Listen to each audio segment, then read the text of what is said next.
A time when state leaders across the country are looking to change how Black history is being taught in the classroom, we're hearing from a civil rights activist and Portsmouth native about the recent controversies. And Sparaco sat down with Ed Joyner with the African American Historical Society of Portsmouth to discuss the importance of history.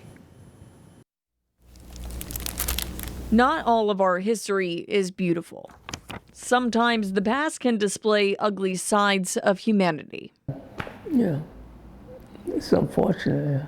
Ed Joyner with the African American Historical Society of Portsmouth has seen both the good and the bad, up close and personal.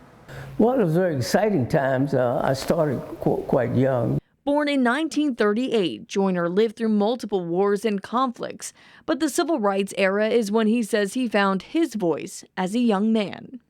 My first experience was in college as a freshman, marching to the shopping center, which was a segregated shopping center that was located in the heart of Baltimore. I also had an opportunity to go on the first march to Washington.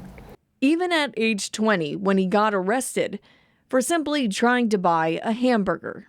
In the station, they had these White Castle hamburgers, and during the time they were 10 for $1. But you weren't supposed to go to the front to get the White Castle hamburgers. When I told the police that I was from Virginia, and so he said I should have known better. These times of historical racism Joyner physically and mentally marched through are now at the center of controversies pushed by state leaders across the country. In Florida, Governor Ron DeSantis passed the Stop Woke Act to prohibit classroom lessons that could prompt students to feel discomfort about a historical event because of their race, their sex, or national origin. And here in Virginia, Governor Glenn Youngkin faced backlash over his tip line for parents if they find someone at the school teaching their children divisive materials, such as critical race theory, an academic framework denoting systemic racism is part of American society.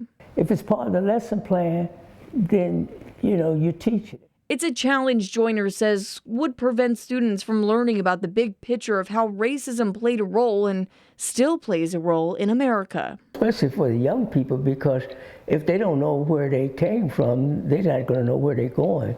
And that's great for not just Afro-Americans, for all people, But he hopes this side of history, be it not the most beautiful, will help continue to create change for the future. Constantly let people know that how things used to be, and that hopefully we never have another day like that again. In Portsmouth, I'm Ann Sparaco for 13 News Now.